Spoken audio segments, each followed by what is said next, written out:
judicial proceedings or the trial proper. So this stage begins once the information is filed and the case is under the jurisdiction of the court. Ibig sabihin, ito yung time na yung case ay nasa korte na. Naibigay na sa korte yung information from the prosecutor. First one is court review and issuance of process. Court review is when the judge personally evaluates the prosecutor's findings and the evidence attached to the information. And then, finding of probable cause. If the judge finds probable cause independently of the prosecutor, they will issue a warrant of arrest for the accused if not yet in custody or fix bail if the offense is bailable. Ang ibig sabihin nito, kapag natanggap na ng court yung information, i-evaluate nila, meron bang probable cause, meron bang sapat na ebidensya para masabing malamang meron niyang krimen na nangyari. At kung meron man, mag-i-issue na ng warrant of arrest para dun sa accused, kung sakaling wala pa sa custody ng law enforcement officers yung accused na yon, and mag-fix ng bail kung ang offense ay bailable. Kasi nga, di ba, kapag ang offense is punishable by reclusion perpetua, it is not usually bailable. Next is arraignment and plea. In arraignment, the charges in the information are formally read to the accused in open court in a language or dialect he or she understands. So, pag sinabi nating arraignment, eto yung pupunta na ang lahat sa korte. Andun yung accused at babasahin yung mga inaakusa laban sa kanya. Ang kasunod nun is yung plea. The accused is asked to enter a plea, whether guilty or not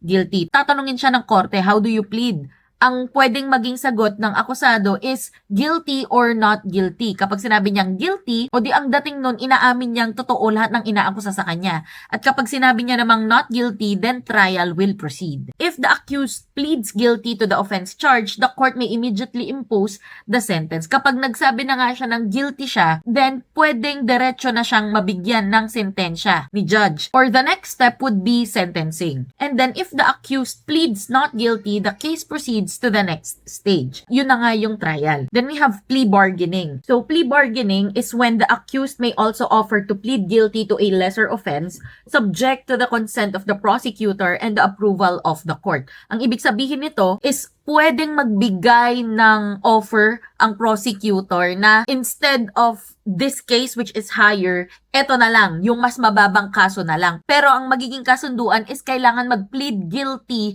nung offender dito sa lesser offense instead na dito sa mas mataas. Kasi kung nag-plead not guilty, dito tayo sa mas mataas. Pero kung guilty, dito na tayo sa mas mababa. Pwedeng ganun ang maging kondisyon sa plea bargaining agreement. And of course, this has to be approved by the court. Then we have pre-trial. So the purpose of pre-trial is to expedite the trial by resolving preliminary matters. So ano-ano yung mga matters considered? Stipulation of facts, marking of evidence, number of witnesses, date of trial, and possible amicable settlement of the civil aspect of the case. Kumbaga, lahat-lahat na dito na pag-uusapan sa pre-trial. And then we have the trial proper. Ito na yung actual na trial, kaya nga siya trial proper, diba? So, presentation of evidence. The trial proceeds in the following order. Number 1, the prosecution's case. The public prosecutor presents evidence, testimonies, and documents to prove the guilt of the accused beyond reasonable doubt. And then the defense's case. The defense presents evidence to rebut the prosecution's case or prove the defense's own theory. Then we have rebuttal or surrebuttal. Both sides may present additional evidence to refute the other's claim. So, prosecution, defense, and then rebuttal or surrebuttal. Ganon ang pagkakasunod-sunod during the trial. Formal offer of evidence. After presenting evidence, both parties formally offer their evidence to the court. Then, pagtapos na ang trial, napakinggan na lahat ng mga ebidensyang pwedeng mapakinggan, we move on to judgment and sentencing. First one is submission for decision. The case is submitted for judgment after the parties have filed their respective memoranda, such as the summary of the case, evidence, and legal arguments. And then promulgation of judgment. The judge renders a written judgment which must clearly state the facts and the law on which it is based. The judgment will either acquit, find not guilty, or convict, find guilty the accused. Kaya nga siya promulgation of judgment. Sasabihin na kung ano yung hatol doon sa kaso, kung guilty ba siya or not guilty. And then, sentencing. If convicted, the court imposes the penalty prescribed by law and determines the civil liability, if any. Section 1 is pre-trial, mandatory in criminal cases. Pre-trial is mandatory in all criminal cases. The court shall, after arraignment and within 30 days from the time the court acquires jurisdiction over the person of the accused, unless a shorter period is provided for by special laws or circular of the Supreme Court, order a pre-trial. Matters considered in pre-trial conference. First one is plea bargaining, stipulation of facts, marking for identification of evidence of the parties, waiver of objections to admissibility of evidence, modification of the order of trial if the accused admits the charge but interposes a lawful defense. In that case, ang mauunang magpipresenta ng ebidensya is the defense. Usually kasi 'di ba, ang nauunang nagpipresenta ng evidence is the prosecution, and then after nila, kapag nag-rest na sila ng case nila, tsaka magpe-present ang defense. But kapag ina-admit ng offender ang charge pero nagpi-plead not guilty siya, kumbaga, sinasabi niyang totoo yung ginawa pero hindi siya guilty doon sa offense charge.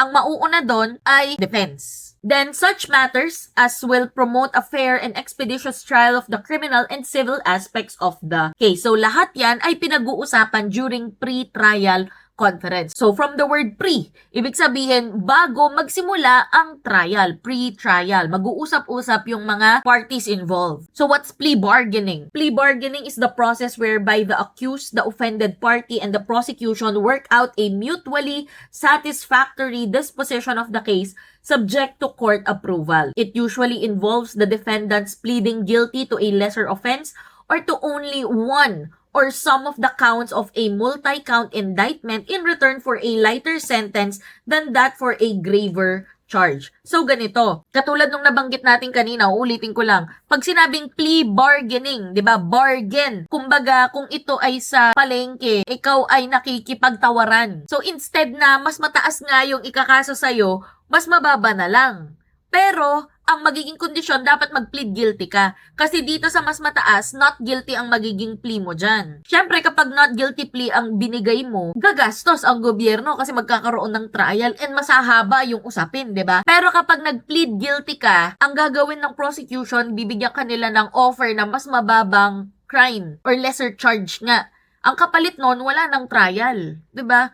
Mabilis na ang proseso. Section 2 is pre-trial agreement. Requisites before the pre-trial agreement can be used as evidence. First one, they are reduced to writing. Kailangan ito ay nakasulat. Hindi pwedeng nag-usap-usap lang yung mga parties involved. Number 2, the pre-trial agreement is signed by the accused and his counsel. Of course, kailangan nakapirma yung mga parties involved, especially the accused and his counsel, yung kanyang abogado.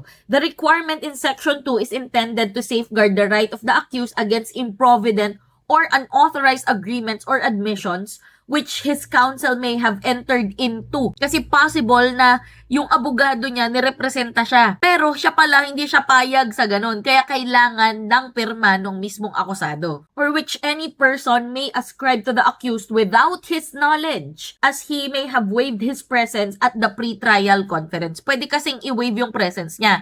Ibig sabihin, pwedeng hindi siya pumunta sa kanyang pre-trial conference. Pero hindi pwedeng magkaroon ng kahit anong agreement doon nang hindi isinasangguni muna doon sa akusado kasi kailangan ma-approve yan, sumang-ayon yung mismong akusado. Siyempre, kaso niya yun di ba? The omission of the signature of the accused and his counsel as mandatorily required by the rules renders the stipulation of facts inadmissible in evidence. Section 3, non-appearance at pre-trial conference. The court may impose proper sanctions and penalties for non-appearance at the pre-trial conference by the counsel for the accused or the prosecutor without acceptable excuse. The sanctions or penalty may be in the form of reprimand, fine, or imprisonment. Inasmuch as this is similar to indirect contempt of court, the penalty for indirect contempt may be imposed. So, ang purpose nito is to enforce the mandatory requirement of pre-trial in criminal cases. The accused is not the one compelled to appear, but only the counsel for the accused or the prosecutor.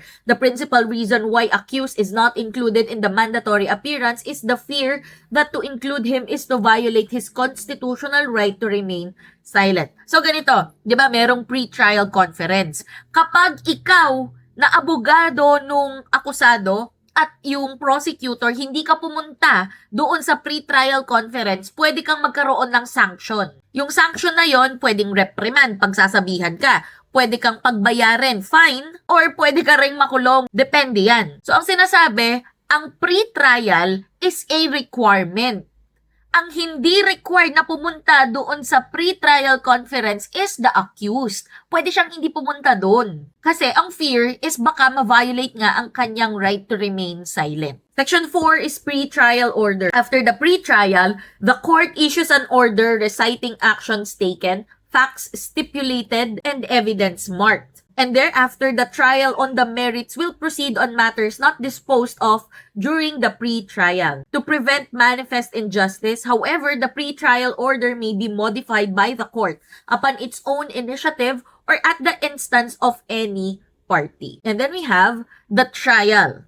Okay, sa trial na tayo mismo. Section 1 is time to prepare for trial. So, ano bang ibig sabihin ng trial? It is the examination before a competent tribunal according to the laws of the land of the facts put in issue in a case for the purpose of determining such issue. The trial shall commence within 30 days from receipt of the pre-trial order. So, yun ha, ang trial kailangan makapagsimula na after 30 days pagka-receive nila ng pre-trial order. And then section 2 is continuous trial until terminate. Postponements. The continuous trial system. Trial, once commenced, shall continue from day to day as far as practicable until terminated, but it may be postponed for a reasonable period of time for good cause. Okay, and then, meron ding limitation of the trial period. It shall in no case exceed 180 days from the first day of the trial, except as otherwise provided by the Supreme Court. So, ang ibig sabihin nito, within 180 days, dapat tapos na ang buong trial. Pero in reality, hindi talaga to nangyayari. Requisites before a trial can be put off on account of the absence of a witness. That the witness is material and appears to the court to be so. That the party who applies has been guilty of no neglect. That the witnesses can be had at the time to which the trial is deferred, and incidentally that no similar evidence could be obtained. And number 4, that an affidavit showing the existence of the above circumstances must be filed. So yun yung mga kailangan mangyari para ma-pause muna, para ma-put off muna yung trial because of the witness's absence. So, remedies of accused where a prosecuting officer without good cause secures postponements of the trial of a defendant against his protest beyond a reasonable period of time. So, ang kwento, yung prosecutor, pinapapostpone niya yung trial nang walang magandang dahilan or hindi legit yung dahilan. Tapos, yung akusado, kumukontra siya dun sa pagpapapostpone ng prosecutor. So, ano yung mga magiging remedyo niya? Una, mandamus to compel a dismissal of the information. If you can remember our discussion before, pag sinabi nating mandamus, it is an order that orders a person, specifically a public official, to do his or her job. Kumbaga, isa itong kautusan na gawin yung trabaho niya. Okay. So, dito daw, hindi makatarungan yung period of time na hinihingi niyang postponement. Then, pwede siyang mag-file ng mandamus na i-dismiss na yung information na final laban sa kanya. If he is restrained of his liberty by habeas corpus to obtain his freedom. Supreme Court adopted the continuous trial system as a mode of judicial fact-finding and adjudication with speed and dispatch so that trials are held on the schedule without postponement. The factual issues for trial well defined at pre-trial and the whole proceedings terminated and ready for judgment within 90 days from the date of the initial hearing unless for meritorious reasons an extension permitted. So the system requires that the presiding judge first adhere faithfully to the session hours prescribed by laws. Kailangan daw sinusunod ni judge yung mga oras na dapat na dinirinig yung kaso. Number 2 is to maintain full control of the proceedings. Number 3, effectively allocate and use time and court resources to avoid court delays.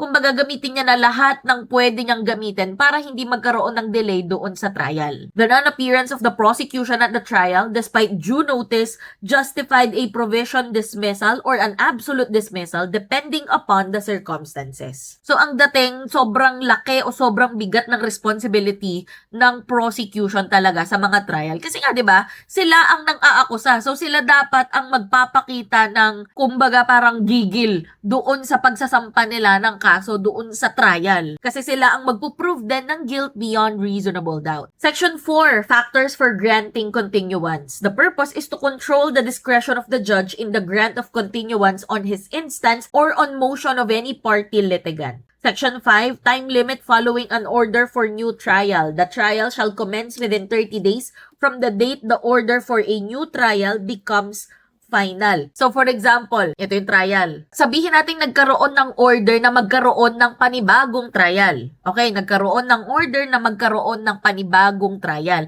Kailangan pagka-receive nila ng order na to, within 30 days, magsimula na yung order na yon, yung new trial na yon. Section 7, public attorney's duties where accused is imprisoned. These public attorneys enter their appearance in behalf of the accused upon his request or that of his relative or upon being appointed as counsel de officio by the court. Sanctions. There are 3 kinds of sanctions. First one is criminal, second is administrative, and third one is contempt of court. Ito yung mga pwedeng sanctions, mga sabihin na natin kaparusahan. Section 11 is order of trial. First one, the prosecution shall present evidence to prove the charge and in the proper case, the civil liability. Prosecution muna. Sunod, the accused may present evidence to prove his defense and damages, if any, arising from the issuance of a provisional remedy in the case. So after the prosecution has presented their case, si defense naman ang magpe-present ng kanyang case. Next, the prosecution and the defense may in that order present rebuttal and surrebuttal evidence unless the court in furtherance of justice permits them to present additional evidence bearing upon the main issue. So prosecution, magpapakita ng ebidensya, defense, magpapakita ng ebidensya, at kung mayroong rebuttal and surrebuttal, dito rin sila, prosecution tapos defense. Then number 4, upon admission of the evidence of the parties, the case shall be deemed submitted for decision unless the court directs them to argue orally or to submit written memoranda. Number 5, lastly, when the accused admits the act or omission charged in the complaint or information but interposes a lawful defense, the order of trial may be modified. Ito yung nabanggit natin kanina. Na kapag ang defense, yung akusado, sinabi niyang totoo yung nangyari pero nagpi-plead not guilty siya, pwedeng magkaroon ng pagbaligtad sa order. Pwedeng siya ang mauna, tapos si prosecution. Tapos rebuttal ni defense, tapos rebuttal ni prosecution. The general rule, the order in the presentation of evidence must be followed. The accused may not be required to present his evidence first before the prosecution adduces its own proof. That's the general rule. Pero merong exception, where a reverse procedure was adopted without the objection of the defendant, and such procedure did not prejudice his substantial rights, the defect is not a reversible error. A departure from the order of the trial is not reversible error, as where it was agreed upon or not reasonably objected to, but not where the change in the order of the trial was timely objected by the offense. Where the order of the trial set forth under this section was not followed by the court to the extent of denying the prosecution an opportunity to present its evidence, the judgment is a nullity. Section 12, application for examination of witness for accused before trial. Accused may have his witness examined conditionally in his behalf before trial upon motion with notice to all other parties. The motion must state, first, name and residence of witness. Substance of testimony. Witness is so sick to afford reasonable ground to believe that he will not be able to attend the trial or resides more than 100 kilometers and has no means to attend the same or other similar circumstances exist that would make him unavailable or prevent him from attending trial. So, eto yung mga pagkakataong pwedeng ma-examine ang witness bago ang trial. Witness ito ng akusado, ha? Section 13, examination of defense witness. How made? If the court is satisfied that the examination of witness is necessary as provided in Section 4, order shall be made and a copy served on the fiscal, yung prosecutor. The examination shall be taken before any judge or if not practicable, any member of the bar in good standing designated by the trial court or by a lower court designated by a court of superior jurisdiction which issued the order. So, ang sinasabi, ang mag-i-examine doon sa witness is the judge. Kung hindi pwede si judge, kahit sinong lawyer daw who is in good standing. Section 14, bail to secure appearance of material witness. If the court is satisfied upon proof or oath that a material witness will not testify when so required, it may, on motion of either party, to order the witness to post bail in such sum as may be deemed proper. Should the witness refuse to post such bail as required, the court may commit him to prison until he complies or legally discharged after his testimony has been taken. Section 15, examination of witness for the prosecution.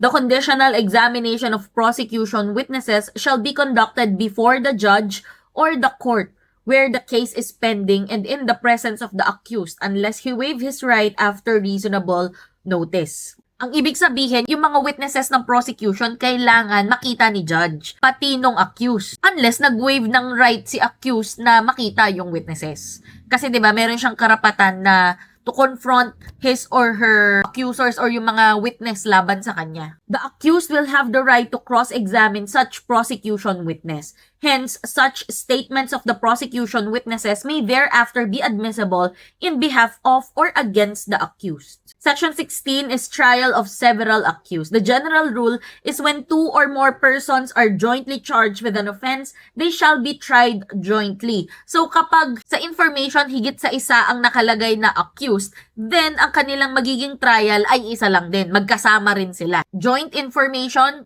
joint trial. This rule is so designed as to preclude a wasteful expenditure of judicial resources and to promote an orderly and expeditious disposition of criminal prosecutions. Since iisang kaso lang naman ang pinag-uusapan, pinagsama na para mas mabilis ang trial, para mas makatipid tayo sa resources ng government. Pati sa time, 'di ba? Time and effort, nakakatipid tayo kasi magkasama na nga, iisa na lang yung ginagawa. Exception is when the court, upon motion of the fiscal or any of the defendants, may order a separate trial for one or more of the accused. The granting of a separate trial when two or more defendants are jointly charged with an offense is purely discretionary with the trial court. The motion for separate trial must be filed before the commencement of the trial and cannot be raised for the first time on appeal. If a separate trial is granted, the testimony of one accused imputing the crime to his co-accused is not admissible against the latter. In joint trial, it would be admissible if the latter had the opportunity for cross-examination. Section 17 is discharge of accused to be state witness. Pag sinabi nating state witness, imbis na accused ka, ang mangyayari, magiging witness ka para sa kabilang partido, para sa state, para sa prosecution. So, motion to discharge should be made by the prosecution before resting its case.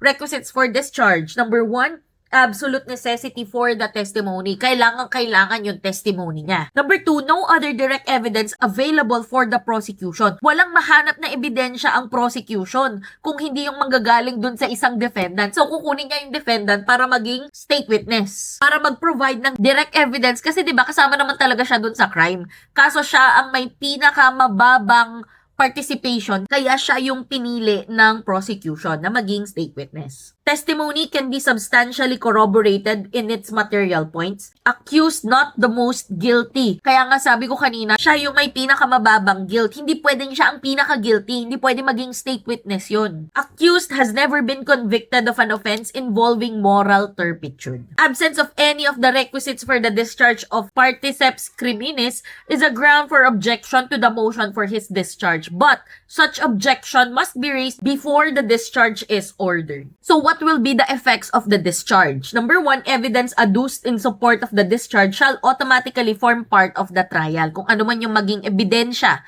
ano man yung maging testimony nung taong yon, yung magiging state witness, of course, it becomes part of the trial in favor of the prosecution. Number 2, if the court denies the motion to discharge the accused as state witness, his sworn statement shall be inadmissible in evidence. Kailangan munang tanggapin na siya ay magiging state witness. Kung hindi siya natanggap as state witness, hindi siya magiging parte ng prosecution. Number 3, discharge of accused operates as an acquittal and bar to further prosecution for the same offense. For example, tatlo kaming gumawa ng krimen. Ako ang least guilty, ako ang pinaka hindi guilty. Pwede akong kunin as state witness. So, dalawa na lang silang accused, ako magiging witness para dito sa prosecution. Tapos, hindi ako pwedeng sampahan ng kaso ulit.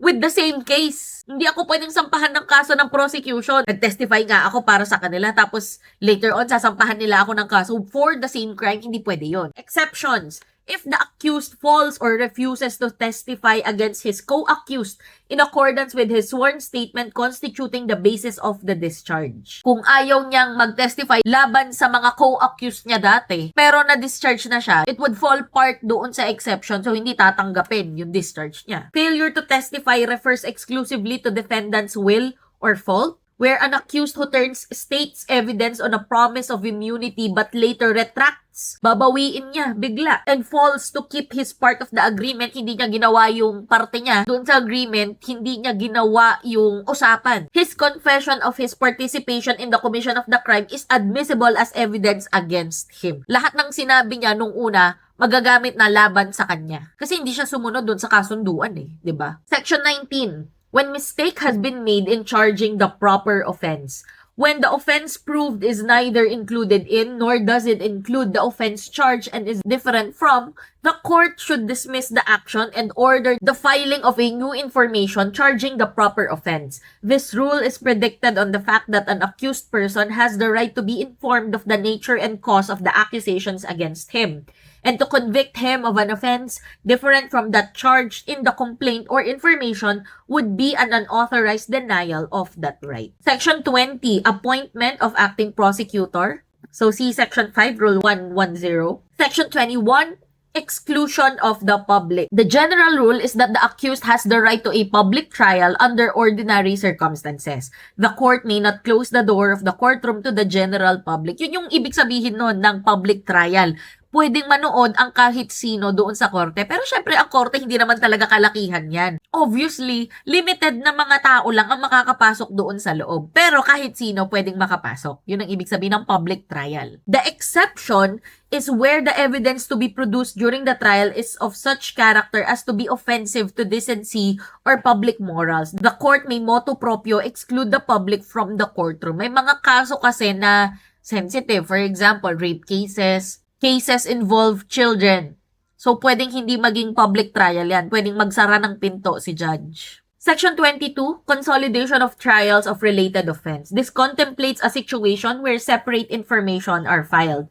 Number 1, for offenses founded on the same facts. Number 2, for offenses which form part of a series of offenses of similar character. So, kung related ang offense, imbis na separate trial or madaming trial, pwedeng isang trial na lang, pagsasama-samahin na lang. Para yun na nga, mas tipid sa resources. Section 23, demurrer to evidence. After the prosecution rests its case, the court may dismiss the action on the ground of insufficiency of evidence. Paano masasabi yon? Number 1, on its own initiative after giving the prosecution the opportunity to be heard. Kumbaga, according sa standards ng court, hindi sumapat yung ebidensyang ipinakita ng prosecution kahit na yun lang nabigyan na sila ng pagkakataong ipakita lahat ng ebidensya na meron sila. Number 2, upon demurrer to evidence filed by the accused with or without leave of court. The arrest rule allows the accused in a criminal case to present evidence even after a motion to dismiss, provided the demurrer was made with the express consent of the court. The filing of the motion to dismiss without leave of court results in the submission of the case for decision on the basis of the evidence on record and does not lie from such order denying the motion to dismiss.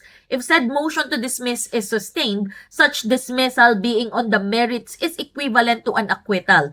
Hence, the prosecution cannot appeal as it would place the accused in double jeopardy. So again, when we say double jeopardy, ito yung twice malalagay sa panganib ang buhay mo. In this case na buhay na tinutukoy natin is yung chances na ikaw ay makulong. Hindi pwedeng magsampa ng kaso ng 2 beses for the same case. Because again, that's double jeopardy. An order denying a demurrer to evidence being interlocutory is not appealable. Hindi ka pwedeng umapila. Ibig sabihin, final na siya. Section 24 is reopening. At any time before finality of the judgment of conviction, the judge may motu proprio or upon motion with hearing in either case, reopen the proceedings to avoid miscarriage of justice. The proceedings shall be terminated within 30 days from the order granting it. Kailangan matapos yung reopen proceeding na yon within 30 days pagka-start ng reopen proceeding.